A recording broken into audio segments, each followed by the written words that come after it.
Hello, my name's Mike Johnson. I'm President of Bundaberg District Urban Landcare, and I'm here today with Ross Peddlesden, a Division 5 candidate for Bundaberg Regional Council's coming elections.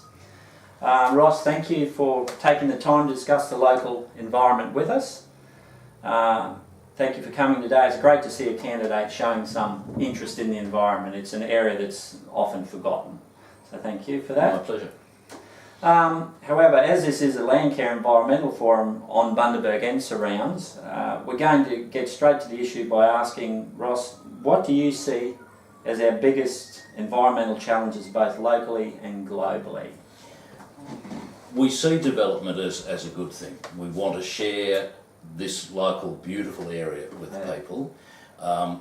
Development comes with great benefits, it also comes with risks, and we need to be environmentally sensitive, we need to be responsible, but we also need to be clever when we're doing these things. So, for example, I talked to Bill Moorhead about his proposed development at Innes Park. His plan is to put in a wetland. We're supplying trees to and what that will do is cleanse the runoff before it runs into the ocean. That's not complicated. It's not rocket science, but it's a great idea for the environment. That's the sort of thing that we can do. If we don't do it, what we end up doing is damaging the local environment within developments, but we also end up damaging the ocean and the reef, and that's just dumb in this day and age. Good development also provides a better environment for the people who are going to live there. So, in that sense, it's a win-win. It is. Yeah. So there's no great problem with that. And that's what we agree with. That sensible development, and Bill's a great leader in that. Yeah. The other thing in terms of environmental risks, I think that we need to pay more attention right along the Burnett River to the health of the Burnett River. Now that involves things like getting better sewerage infrastructure, better treatment of sewerage, and Rubiana will be great, but it's only part of the solution. We need to take more care about what's going into that river right along the length of it within the region. And at the moment that care is not, well, it's not there, but it's not consistent. No, and we need to be consistent, and we need to want to have a river that looks as close as we can make it to what it was before human beings. Beautifying the river, and like I was saying earlier, we're going to conduct a lot of filming in that area because we know a gentleman who knows a lot about the river, and there's a lot of bad stuff going on. So yeah, it's part of the river. Same yachties come from overseas.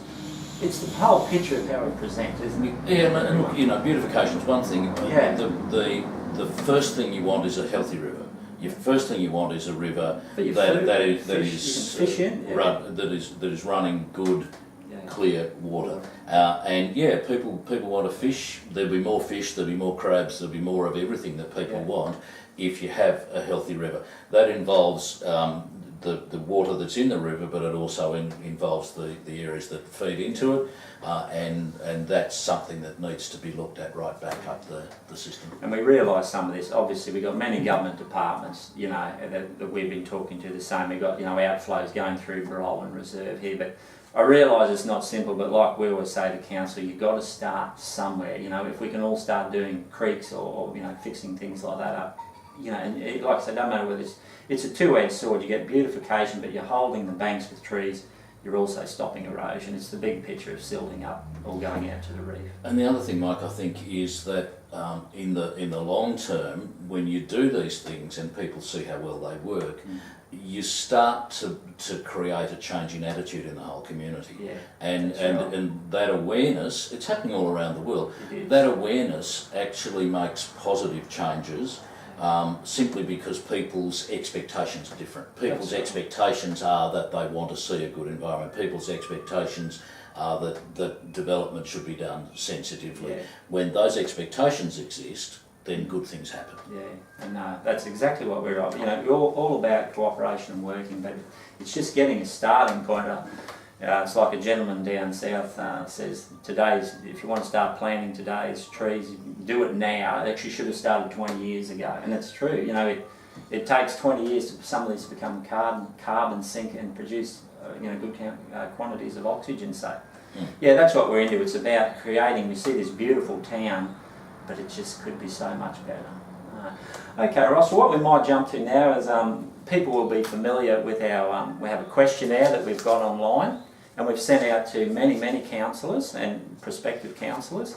So we'll start off with that. So it was actually titled Environmental Questionnaire to All Potential Council Candidates Present and Future.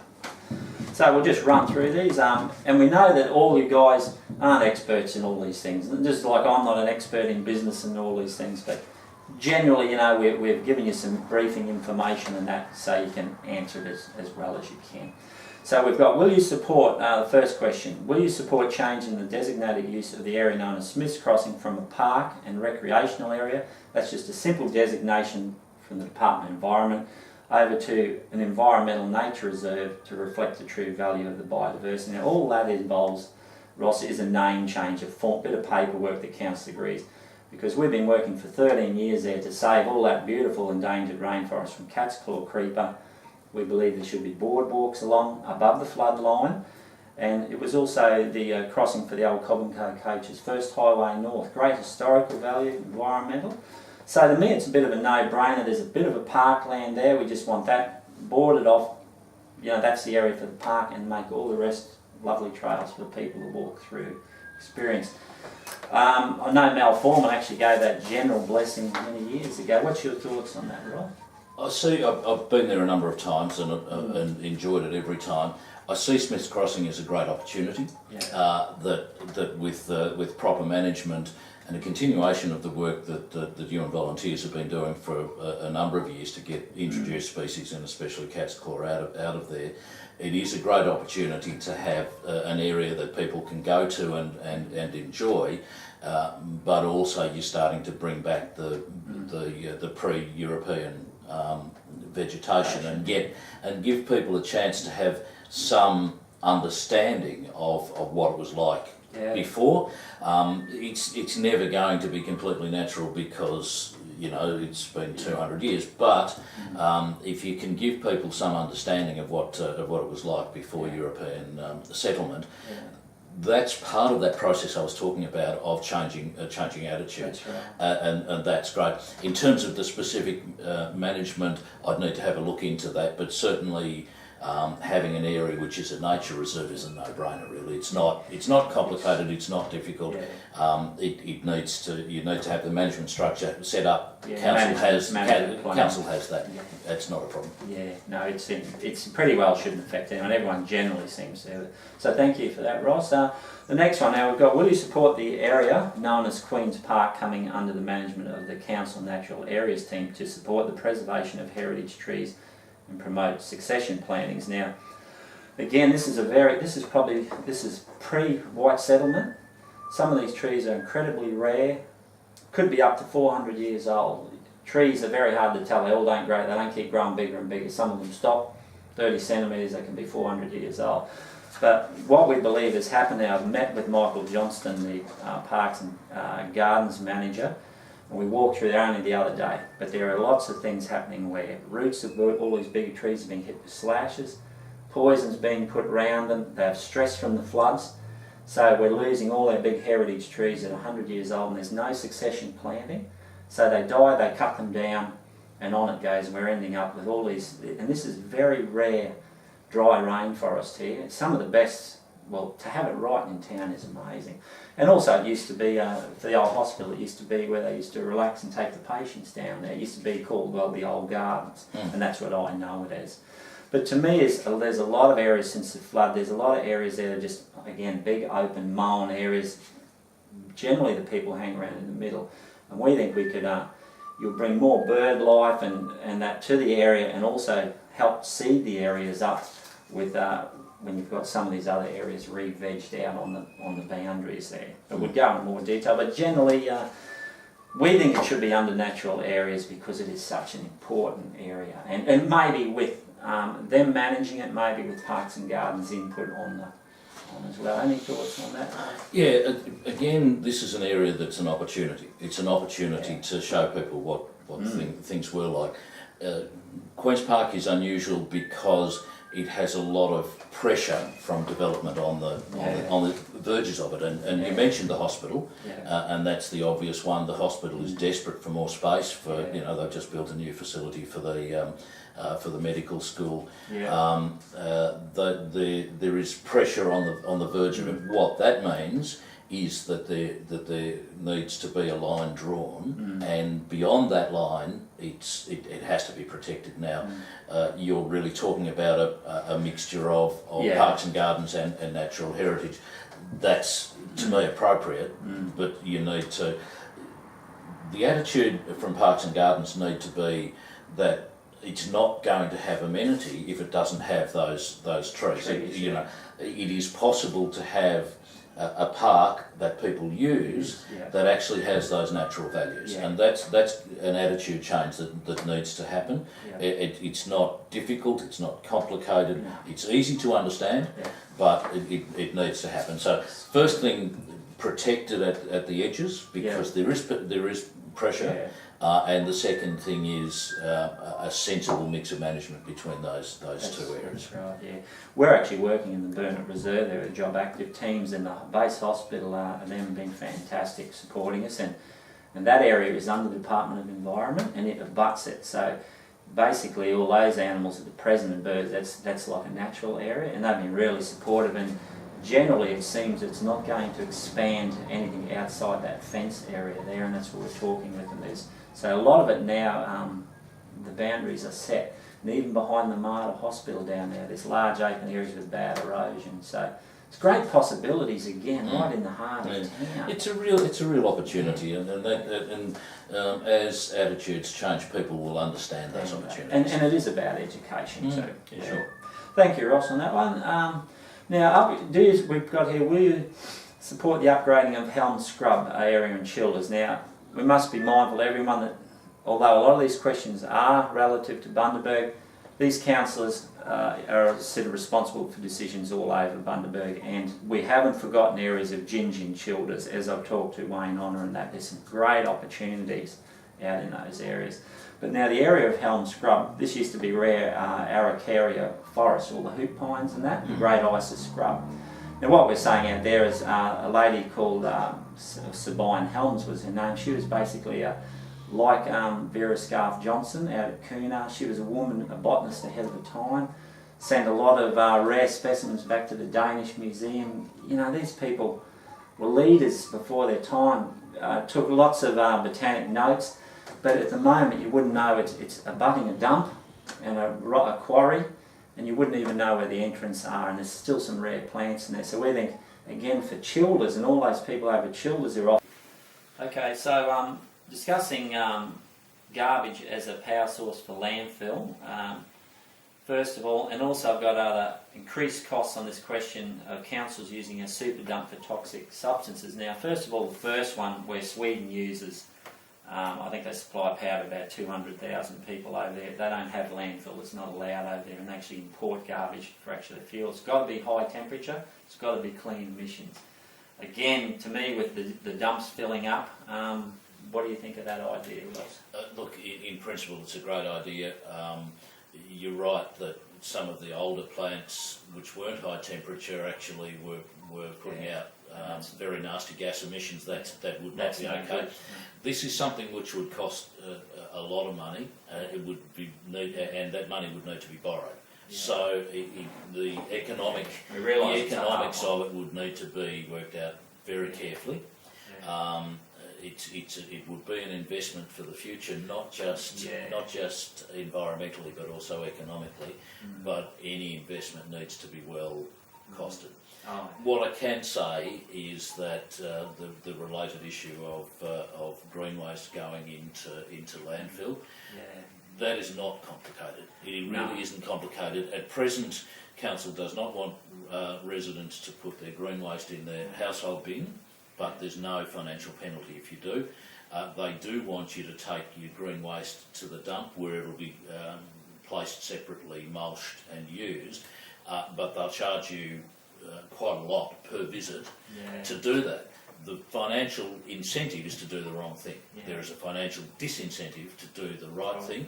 That is just crazy. It's actually just poor policy. It's actually an unintended consequence, and that's just poor policy. So what that will do, that'll take 3,200 tonnes a year out of landfill. And that's a lot of landfill, and that 3,200 tonnes is rotting underground, creating methane. Ironically, another bad greenhouse gas. Well, although an energy source as well. It's an energy source as well. So those things need to be taken into account. But first off, it's an absolute no-brainer.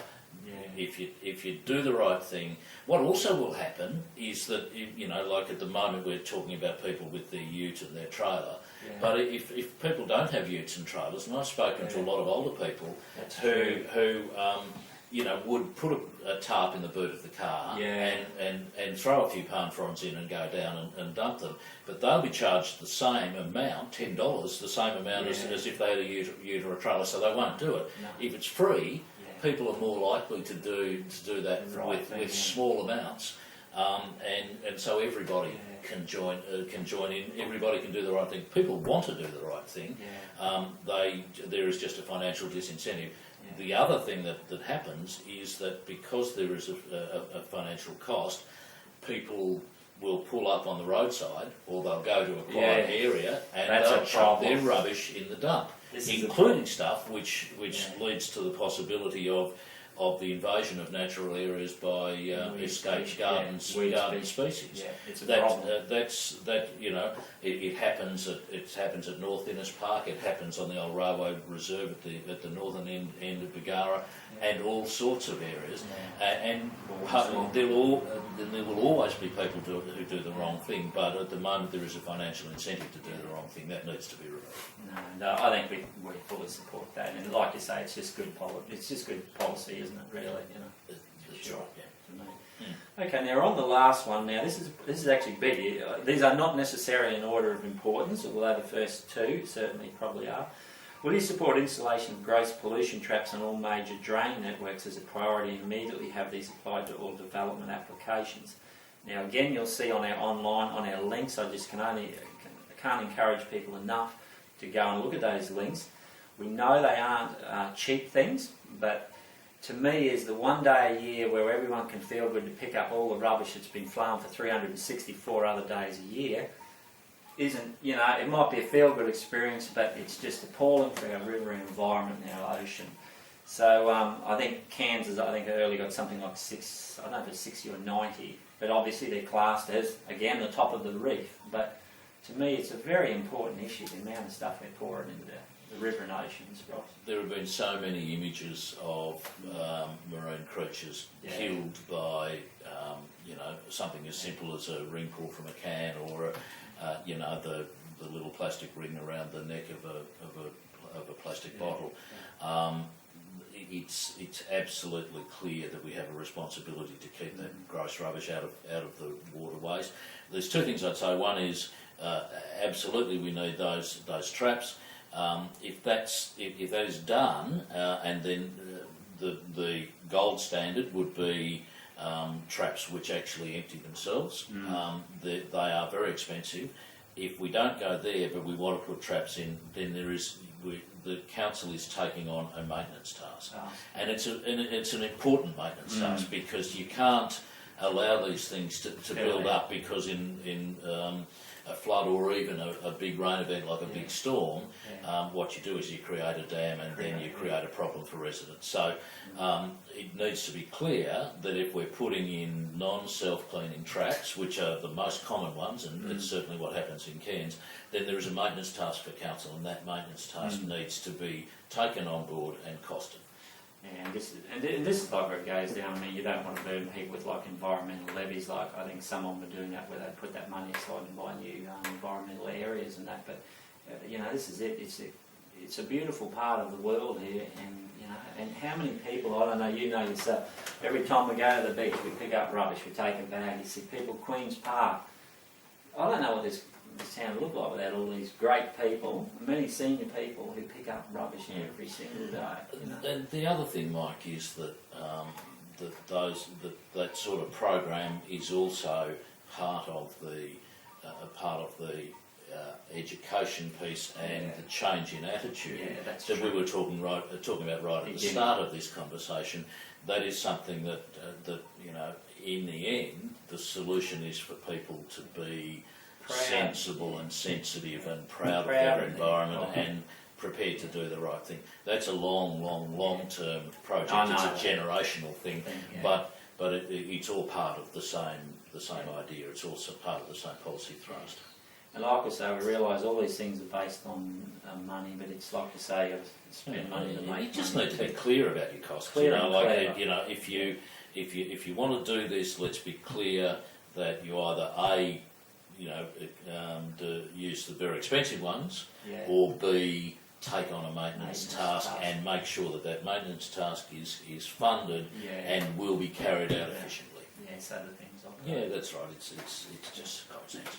Well, anyway, mate, I'd like to thank you very much for coming today, Ross, to the Landcare Forum and having us ask you a few questions. It's really great to talk to you, and I think some of the ideas are just will be a real benefit to the community. So from Bundaberg Landcare, thank you very much, mate. Thank you, mate. My pleasure. Thank you.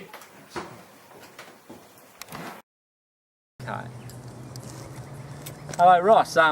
We'll pick up where we left off from. We had a bit of an audio problem with the other tape, but so thanks again for coming for a second interview. That's right. Mate, I've touched on some of the items about, Queen's Park, some of the items that are special to us. But also with regard things like, we talked about verge gardens and greening Bundaberg. Just generally, I think sometimes there's a lot of things around Bundy where they say there is a greening Bundaberg project, but the trouble is I find, like in Sydney and that, like they say they keep trees that are 200 years old, we keep sort of shrubs that are a year. I think if we talk to people like in Melbourne Council and Fremantle Council with their verge gardens, I think we could bring in a new ideals about we can push the limits with we've got to protect infrastructure, but there are tree guards, there's tree mesh for root damage. I think we could make this a greener Bundaberg than it is even. Barolin Street is a bit of everyone hates that street. It turned into a nightmare. Everyone thought it could have been done better. What's your thoughts on that, Ross? I think that what we're looking for is a gradual change in community expectations and also community capacity when it comes to green issues. The thing that will really change the way we treat the environment is community attitude. Now, there is a role for council in leading that. There is a role for council in facilitating that. You talk about verge gardens. The point of that sort of thing is that people are taking control. They're doing something positive in a little bit of the world that they can control. Right. That shouldn't be interfered with. Yeah. That should be encouraged because like if they do the wrong thing, if they plant something which is going to interfere with their neighbours, then that's a nuisance and that can be dealt with. But 99 times out of 100, what's going to happen is something positive. Neighbours are going to get together and grow vegetables on the verge, or somebody's going to plant some native plants which are going to attract native birds and fauna. Those things are positive.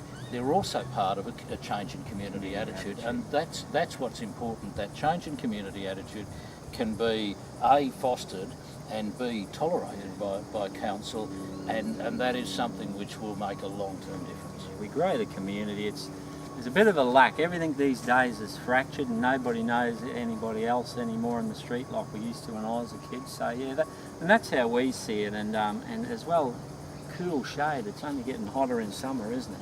It's like that's right. And look, there are so many native plants that are endemic to this area, but other plants that are not necessarily endemic but are great native plants that will attract birds and do all of those sort of things. Plants that have been bred for specific circumstances, that have been bred for a coastal environment, or they've been bred for a hotter inland environment. That are great native plants. Change the environment, but also change people's attitudes and change that community expectation. And once that happens, then you get genuine long-term change, and that's the game in the end. Yeah, it's like it's a lot of education. Like we say, we've got dry rainforest trees here. We're among them all now, and they don't even need watering all year yet. They're dry rainforest trees. So they're lovely and green. So yeah, no, agree with that very much. Now we'll go straight away. We've talked about, well, the other day we talked about. Now we've got problems with a lot of sewage outfall at Bargara. There is, we know there's problems with the Gingin sewage plant. I hear figures like 700,000 was spent. There was some sewage going into Gingin Creek into Kalan River, and Wayne Honour has had that in the news a lot. But we talked about omni processes and that, where these are in developing world countries where they use these and they're a closed loop. There's no pollution. Down here we've got Millbank. 8 o'clock in the morning you'll see all the sewage out here, people rowing through. We've got to look after our river and that, hey Ross, you know what I mean? These are big ticket items, but again, like this omni process, it produces its own energy. Totally closed loop, the sludge is dried, superheated, clean, can go on fields and that. No, old Bill Gates is drinking water out of the thing, hesitantly, but he did.